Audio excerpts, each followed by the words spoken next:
आज की कहानी है सच्ची पूजा। दुखी मनुष्यों की सहायता व सेवा करना ही ईश्वर की सच्ची पूजा है। ईश्वर दयालु, सर्वशक्तिमान व अंतर्यामी है। हम सब उसके बच्चे हैं। यदि हम अपने माता पिता की सेवा करें किंतु भाई बहनों को प्रेम न करें तो हमारे माता पिता हमसे प्रसन्न नहीं होंगे। हम अपने सहपाठियों, मित्रों, सगे संबंधियों, पड़ोसियों तथा अन्य जीव जंतुओं से प्यार न करें तो ईश्वर हमसे प्रसन्न नहीं होगा। गिरीश नाम का एक व्यक्ति था। वह मैसड़ो देवी का परम भक्त था। उसकी पत्नी राधा भी सदा माता के जागरण में जाया करती थी। दोनों पत्नी ईश्वर से डरने वाले थे। प्रातः सायं देवी की पूजा किया करते थे। उनके यहाँ एक पुत्र उत्पन्न हुआ। उन्होंने पुत्र को साथ लेकर माता वैष्णो के दरबार में जाने का निश्चय किया। उन्होंने तीर्थ यात्रा के लिए सभी तैयारियां कर ली। अगले दिन उन्हें जम्मू के लिए रेलगाड़ी से जाना था। अचानक रात को उनके पड़ोसी का पुत्र बीमार हो गया। उसकी हालत बिगड़ती जा रही थी। डॉक्टर को बुलाने के लिए उनके पास पैसे नहीं थे। पुत्र की दशा बिगड़ती देख पड़ोसी की पत्नी राधा के पास मदद के लिए पहुंची, किंतु राधा ने यह कहकर मना कर दिया कि हम तो प्रातः काल माँ वैष्णो के दरबार में जा रहे हैं। बेचारी पड़ोसी की पत्नी निराश होकर घर आई। रात को माता वैष्णो देवी ने स्वप्न में राधा को दर्शन दिए।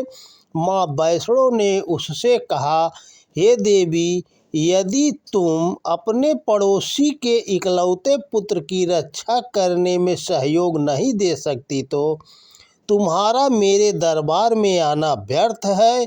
यदि तुम्हारे पुत्र की दशा भी ऐसी हो जाए और कोई भी तुम्हारी मदद न करे तो तुम कैसा महसूस करोगी? यदि तुम अपने पड़ोसी के पुत्र की मदद तन मन धन से करोगी तो वह ठीक हो जाएगा। इतना कहकर देवी अंतर्ध्यान हो गई। जब राधा की आंखें खुली तो उसने अपने स्वप्न के बारे में गिरीश को बताया। वे दोनों दौड़कर पड़ोसी के घर गए। उन्होंने जो धन यात्रा के लिए एकत्र किया था वह पड़ोसी को दे दिया। राधा पड़ोसिन को धैर्य बंधाने लगी और गिरीश डॉक्टर को बुला लाया। राधा व गिरीश ने रोगी बालक के पास बैठकर अपने पुत्र की तरह देखभाल की। उन्होंने बालक के माता पिता से कहा, आप घबराइए नहीं, हम आपके साथ हैं। माँ वैष्णो की कृपा से बालक धीरे धीरे ठीक हो गया। अब वह पहले की तरह खाने पीने व खेलने कूदने लगा। अगली रात को माता वैष्णो ने राधा और गिरीश को स्वप्न में दर्शन देकर कहा, भक्तों, तुमने निर्धन रोगी बालक की सहायता की है। मैं तुम्हारे इस अच्छे काम से प्रसन्न हूँ। यदि तुम मेरे दरबार में आते तो वहाँ केवल मेरी मूर्ति के दर्शन होते। अब मैं स्वयं तुम्हारे सामने प्रकट हो गई।